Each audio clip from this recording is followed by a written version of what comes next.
mukjizat. Kami mohon, curahkanlah Roh Kudus-Mu ke dalam hati kami, seperti dahulu Engkau menguatkan jemaat perdana melalui pelayanan para rasul, agar iman kami diteguhkan, harapan kami ditegakkan, dan kasih kami semakin nyata dalam hidup sehari-hari.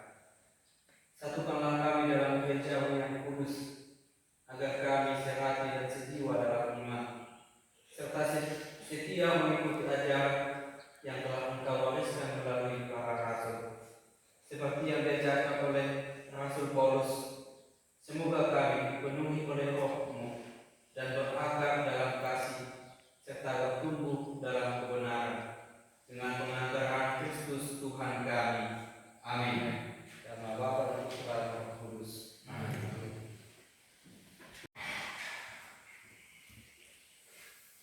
Tadi sudah jelaskan bahwa kami berdua juga ada tugas dari kampus, kurang lebih yaitu tentang berdoa.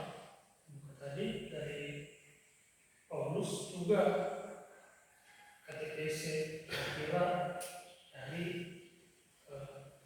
Rasul Paulus juga. Nah, jadi kami mengangkat tema yaitu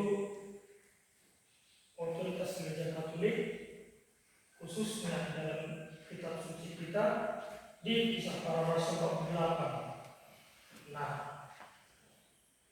itu menjadi bukti untuk kita, salah satu bukti untuk kita bahwasanya sejak awal Gereja Katolik kita sudah punya yang namanya otoritas atau hierarki dalam jemaat perdana kita. Nah, pertama yaitu dalam Kisah Para Rasul bab 8.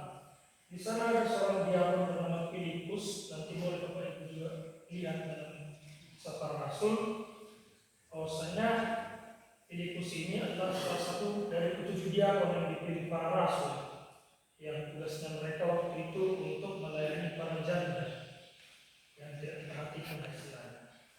Nah, saat itu Filipus sedang pergi menginjil ke Samaria, dan di sana dia banyak mempertemukan orang-orang, juga membaptis orang-orang yang ada di sana.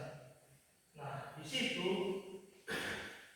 Filipus hanya membaptis orang-orang Samaria hanya dalam nama Tuhan Yesus.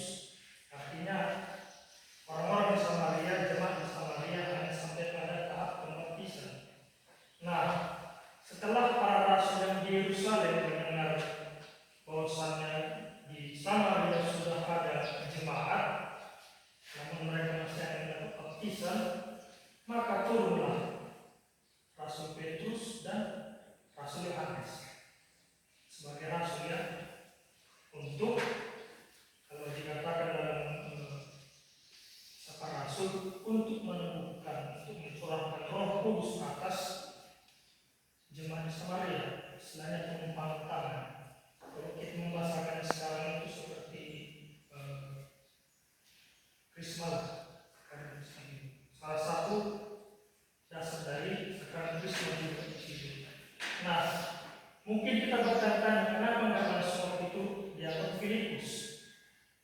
Nah, disitulah bertampakkan kepada kita bahwasanya sejak awal pun gereja sudah punya yang namanya otoritas, sehingga Filipus tidak mau, bukan tidak mau, tapi ya karena sudah ada lah bagiannya dari masing-masing, sehingga setelah membaptis para jemaat di Samaria, dia pergi.